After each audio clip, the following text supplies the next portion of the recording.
வசன்யா cooking சேனலின் அன்பான வணக்கங்கள். இன்னைக்கு நாம பார்க்க போற ரெசிபி என்னன்னா திணை ஆப்பம் தான் பார்க்க போறோம்.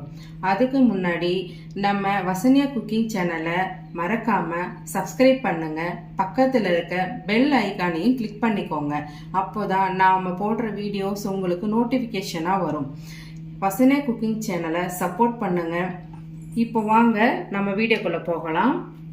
நாம இன்னைக்கு திணை ஆப்பம் தான் செய்ய போறோம். அதுக்கு தேவையான பொருட்கள்லாம் என்னென்னு ஃபர்ஸ்ட் பார்த்துடலாம். திணை 2 கப் அளவு எடுத்திருக்கோம். இந்த கப்பால 2 கப் எடுத்திருக்கோம். நம்ம அளவு எடுத்திருக்கோம். அடுத்து உளுந்து இந்த கப்புல 3/4 கப்பு, ஒரு அரை ஸ்பூன் அளவுக்கு வெந்தயம் எடுத்திருக்கோம்.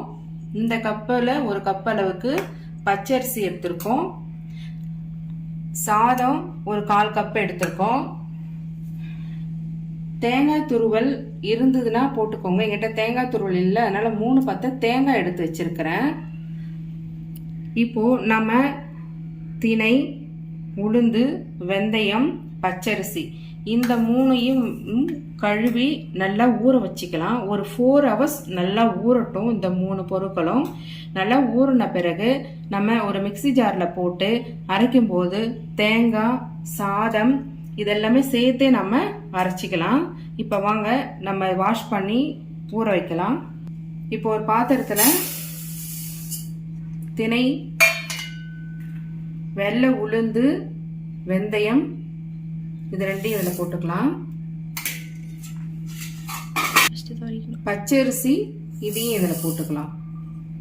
ஒரு 4-5 முறை நல்லா வாஷ் பண்ணிக்கலாம். வாஷ் பண்ணிட்டு கொஞ்சம் நல்லா தண்ணி ஊற்றி ஊற வைக்கலாம்.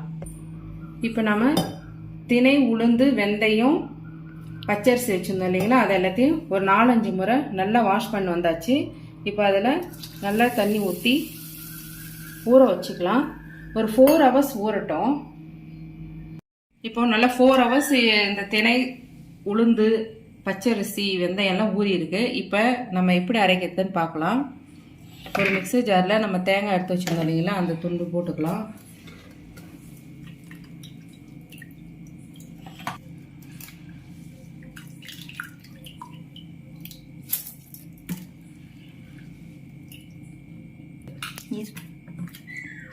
கொஞ்சம் தண்ணி ஊற்றி பாதி பாதியாக அரைச்சி எடுத்துக்கலாம். ஒரு பாதி இப்போ அரைச்சி வச்சுருக்கோம். அடுத்து நம்ம போட போகிறோம். இதில் நம்ம திணை எல்லாத்தையும் போட்டிருக்கோம். சாதத்தையும் நம்ம இதிலே போட்டுக்கலாம். அரைச்சிட்டு வந்துடலாம்.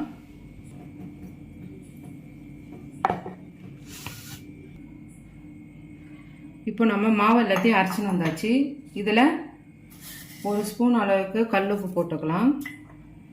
ஏன்னா தேங்காய் பால்லையும் நம்ம கொஞ்சம் உப்பு ஆட் பண்ணுவோம், அதனால தான். இந்த கன்சிஸ்டன்சி இருந்தால் ஓகே. இது நல்லா ஒரு 8 hours நல்லா புளிக்கட்டும். 8 hours கிட்ட நல்லா புளிச்சா நல்லா இருக்கும் மாவு. இப்போ நான் நைட்டு அரைச்சி வைக்கிறேன். காலை எப்படி இருக்குன்னு பார்க்கலாம். காலை நம்ம ஆப்பம் ஊற்றும் போது இதில் தேங்காய் பால் ஊற்றிக்கலாம். கொஞ்சம் தேங்காய் பால், கொஞ்சம் சர்க்கரை போட்டால் நல்லா டேஸ்ட்டாக இருக்கும். இந்த கன்சிஸ்டன்சி இருந்தால் ஓகே தான்.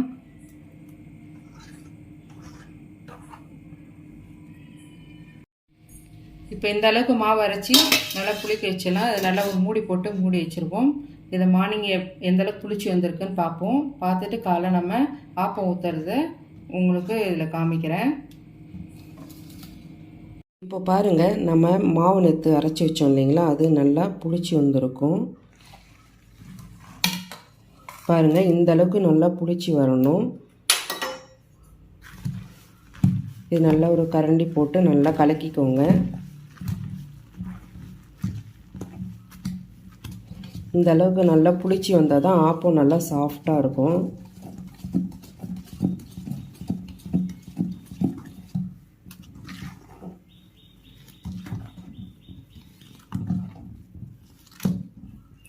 இப்போ நம்ம ஆப்பம் எப்படி ஊற்றுறதுன்னு பார்க்கலாம். புளிச்ச மாவை நம்ம ஒரு பாத்திரத்தில் மாற்றிட்டாச்சு. நம்ம தேவையான அளவு மாவு எடுத்துக்கிட்டோம். இப்போ அதில் நம்ம 1 ஸ்பூன் அளவு சர்க்கரை போட்டுக்கலாம். தேவையான அளவு உப்பு போட்டு கலக்கி வச்சுருக்குறோம்.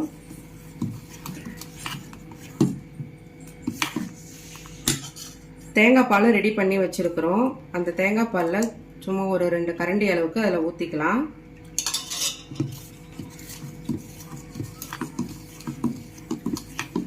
இந்த கன்சிஸ்டன்சி இருக்கணும். இப்போ வாங்க நம்ம ஆப்பம் எப்படி செய்யுதுன்னு பார்க்கலாம். இப்போ நம்ம அடுப்பு ஆன் பண்ணி இந்த ஆப்ப கடாய் வச்சுக்கலாம். இப்போ கடாய் நல்லா காஞ்சிடுச்சு. என்கிட்ட நான்ஸ்டிக் கடாய் தான் இருக்கு.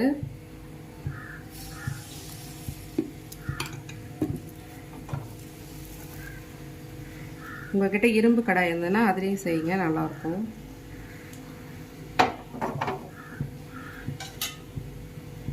இது வேகட்டும், ஒரு மூடி போட்டு வச்சிடலாம். ஆப்பம் நல்லா வெந்திருக்கு, இதை எடுத்துக்கலாம்.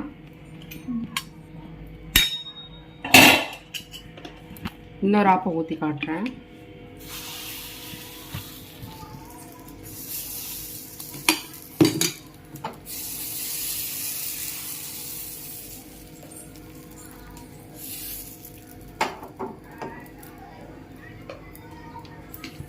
இதில் எண்ணெய்லாம் விட தேவை. இரும்பு சட்டினா தான் நம்ம எண்ணெய் விடணும். இதுக்கெல்லாம் எண்ணெய் தேவையில்லை.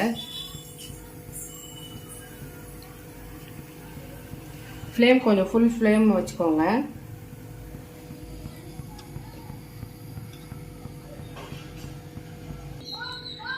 இந்த திணை ஆப்பம் ரொம்ப நல்லா இருக்கும்.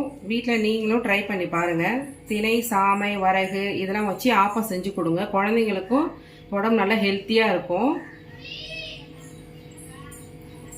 வாங்க ஆப்பம் வெந்துருச்சான்னு பார்க்கலாம். இப்போ பாருங்க, இன்னொரு ஆப்பம் நம்ம சுட்டோம் இல்லைங்களா, அதுவும் நல்லா வெந்துருச்சு.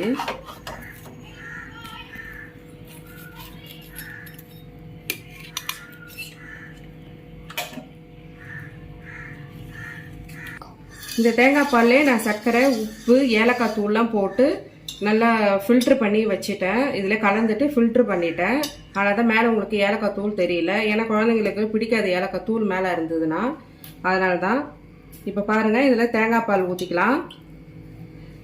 அவ்வளோதான் உறவுகளே. நீங்களும் இதே போல் திணையை வச்சு ஒரு உடம்புக்கு ஹெல்த்தியான ஒரு ஆப்பம் செஞ்சு குழந்தைங்களுக்கு கொடுங்க. இந்த டிஷ் உங்களுக்கு பிடிச்சிருக்குன்னா வசன்யா குக்கிங் சேனலை மறக்காமல் சப்ஸ்கிரைப் பண்ணுங்கள். பக்கத்தில் இருக்க பெல் ஐக்கானையும் கிளிக் பண்ணிக்கோங்க. அப்போ தான் நாங்கள் போடுற அடுத்தடுத்த வீடியோஸில் உங்களுக்கு நோட்டிஃபிகேஷனாக வரும். இந்த வீடியோ உங்களுக்கு பிடிச்சிருக்குன்னா உங்கள் ஃபேமிலி அண்ட் ஃப்ரெண்ட்ஸுக்கு ஷேர் பண்ணுங்கள், லைக் பண்ணுங்கள், கமெண்ட் பண்ணுங்கள். ஆரோக்கியமான உணவை சமைப்போம், நலமாய் வாழ்வோம். நன்றி, வணக்கம்.